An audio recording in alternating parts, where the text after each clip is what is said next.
ஒரே டயலாகில் சூப்பர் ஸ்டாரான ககன். அது என்ன தெரியுமா? வாங்க பார்ப்போம். இவ்வளோ மோசமான ஒரு அப்பா அம்மா எங்கேயுமே இருக்க மாட்டாங்க. பூமி குடும்பத்தில் தான் இருப்பாங்க. பூமி ஆசையாக அவங்க அப்பா கிட்ட போய் பேசுறதுக்காக போகிறாங்க. அவர் வாய்க்கு வந்ததெல்லாம் சொல்லி தச்சாரு. பூமிக்கு ஒரே ஷாக் ஆகுது.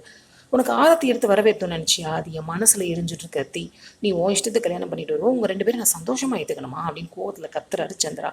அப்புறம் எதுக்குப்பா எங்களை வீட்டுக்கு கூப்பிட்டீங்க, ஃபங்க்ஷன்லாம் அரேஞ்ச் பண்ணீங்க, உங்களுக்கு பிடிக்கலன்னா அப்படியே விட்டுருக்கலாம்ல அப்படின்னு சொல்ல, அதெல்லாம் போய் உன் மாமா கேபி இருக்கான்ல அவங்ககிட்ட போய் கேளு அப்படின்னு சொல்லிட்டு கோவமா போகிறாரு. பூமி கேபி கிட்ட வராங்க. இப்போ தான் நான் அப்பாவை பார்த்துட்டு வரேன் மாமா. அவருக்கு என் மேலே இருக்கிற கோபம் வெறுப்பு எல்லாம் கொஞ்சம் கூட குறையவே இல்லை. அவர் மனப்பூர்வமாக எங்களை ஏற்றுக்கவே இல்லை. நீங்கள் என்ன தான் மாமா சொன்னீங்க, நீங்கள் சொன்னதுனால தான் எங்களை ஏற்றுக்கிட்டதா சொல்கிறாரு அப்படின்னு சொல்ல, ஆமான்னு சொல்கிறாரு கேபி. என்ன சொன்னீங்க மாமா அப்படின்னு கேட்குறாங்க. உங்கள் அப்பா எதுக்கு சூசைட் பண்ணாரு? உங்கள் அம்மாவை கொண்டது அபூர்வான்னு தெரிஞ்சதுனால சூசைட் பண்ணாரா? என்னை கொலை பண்ணுறதுக்கு அவர் முயற்சி பண்ணி நான் திரும்ப உயிரோடு வந்துட்டேன் அப்படிங்கிறது தெரிஞ்சு மீராவுக்கு அந்த உண்மை தெரிஞ்சு போயிருமோ அப்படிங்கிறதுக்காக தான் சூசைட் பண்ண பார்த்தாரு. சொல்லிட்டேனான்னு கேட்டார். நான் சொல்லவே இல்லை, நான் சொல்ல மாட்டேன், இவங்க 2 பேரும் ஏற்றுக்கோங்க, நான் மீரா கிட்ட எப்போவுமே சொல்ல மாட்டேன் அப்படின்னு சொன்னேன், அதனால தான் இப்போ ஏற்றுக்கிட்டாரு உங்களை அப்படின்னு சொல்கிறாரு. எங்கள் அப்பாவை பிளாக்மெயில் பண்ணி தான் நீங்கள் எங்களை அக்செப்ட் பண்ண வச்சுருக்கீங்களா மாமா அப்படின்னு பூமி கேட்க, ஒருத்தன் சொந்த லாபத்துக்காக பண்ணுறது தான்மா பிளாக்மெயில். இது நீங்கள் சந்தோஷமாக இருக்கணுங்கிறதுக்காக உங்கள் அப்பா உங்களை ஏற்றுக்கணும் அப்படிங்கிறதுக்காக தான் நான் கேட்டேன், அதுக்கு பேர் பிளாக்மெயிலான்னு எனக்கு தெரியல அப்படின்னு சொல்கிறாரு கேபி. அப்பாவுக்கு எங்களை மனப்பூர்வமாக ஏற்றுக்க இஷ்டம் இல்லைன்னா அந்த சம்பிரதாயம் எதுவுமே வேண்டாமாம்மா அப்படின்னு சொல்கிறாங்க பூமி. பூமியை சமாதானப்படுத்துகிறாரு கேபி. பூமி சொல்கிறாங்க, உங்கள் பையன் என்னை மனப்பூர்வமாக ஏற்றுக்கிட்டாரு நீங்கள் நினைக்கிறீங்களா மாமா? அவர் என்னை சந்தேகப்படுறாரு மாமா, இன்னும் அவர் எனக்கு தாலி கட்டலைன்னு தான் சொல்கிறாரு. சந்தேகத்தோடைய காலம் முழுசும் வாழ்ந்துட முடியாது மாமா. அப்பாவுக்கும் என் மேலே நம்பிக்கை இல்லை, உங்கள் பையனுக்கும் என் மேலே நம்பிக்கை இல்லை அப்படின்னு சொல்லிட்டு அழுறாங்க. என்ன சொல்லி அவங்கள சமாதானப்படுத்துறதுனே கிருஷ்ணாவுக்கு தெரியல. அடுத்த நாள் வம்சி அவங்க அம்மா அப்பாவோட இந்துவை வீட்டுக்கு கூப்பிட்டு போகிறதுக்காக வர்றாரு. மீரா விடமாட்டேன்னு ஆடுறாங்க. அபூர்வாவும் சந்திராவும் சொல்லி பார்க்குறாங்க, ஏன் மீரா அப்படி பண்ணுற, அவள் அவங்க வீட்டில் தானே இருக்கணும், அனுப்பிச்சி வையின்னு சொல்ல, இவன் கொடுத்த காசில் என் பொண்ணு அவங்க வீட்டில் வாழ்றது எனக்கு பிடிக்கல அப்படின்னு சொல்லி அடம் பிடிக்கிறாங்க. சரி மீரா, இப்போ உனக்கு என்ன, இதுதானே பிரச்சனை, இரு அப்படின்னு ஒரு செக் எழுதி ககன் கிட்ட வந்து கொடுக்குறாரு சந்திரா.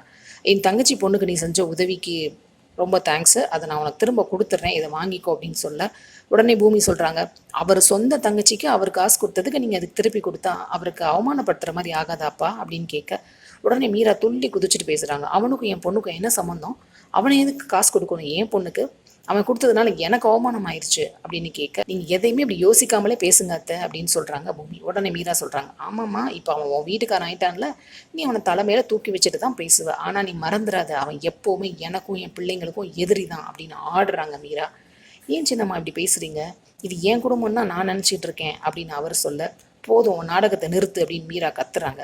2 பேரும் மாற்றி மாற்றி ஆர்கியூ பண்ணிகிட்டே இருக்காங்க. அப்புறம் மீரா ஒரு ஸ்டேஜில், போதும் இப்போ எங்கள் அண்ணா கொடுத்த காசை நீ வாங்க போறியா இல்லையா அப்படின்னு கேட்க, ககன் சொல்கிறாரு, இதே காசு அப்போ இந்து கிட்ட இல்லாதனால அவள் செத்து போக பார்த்தா, இந்த காசை நான் அப்போ கொடுக்கலைன்னா என் தங்கச்சி செத்து போயிருப்பா, செத்து போயிருந்தா அவள் உயிரோட எனக்கு எப்படி திரும்ப நீங்கள் கொடுப்பீங்க அப்படின்னு கேட்க, சரத்சந்திரா கூட ஒரு நிமிஷம் எமோஷனலாக பார்க்குறாரு.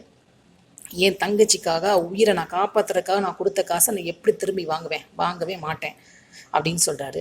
அப்படின்னா இந்துவை நான் அவங்க வீட்டுக்கு அனுப்ப மாட்டேன் அப்படின்னு மீரா சொல்கிறாங்க. உடனே இந்து ஓடி வந்து அவங்க அண்ணா காலில் விழுந்து, அண்ணா நான் தயவு செஞ்சு வாங்கிக்கோன்னு, அண்ணா நீ இல்லைன்னா நான் எப்போவும் செத்து போயிருப்பேன், என் வாழ்க்கையவே எங்கள் அம்மா கோவத்தில் சீரழிச்சுக்கிட்டு இருக்காங்க, நீ எப்படிப்பட்ட நல்லவன் எனக்கு தெரியும், நான் உயிரோடு இருக்கிறதே இன்னைக்கு ஒன்னால தான், எனக்கு நீ நல்லவன்னு தெரிஞ்ச மாதிரி இவங்களுக்கெல்லாம் ஒரு நாள் தெரியும், வாங்கிக்கோ அண்ணா ப்ளீஸ் அண்ணா அப்படிங்கிறான். ரொம்ப எமோஷனல் ஆயிடுறாரு ககன்.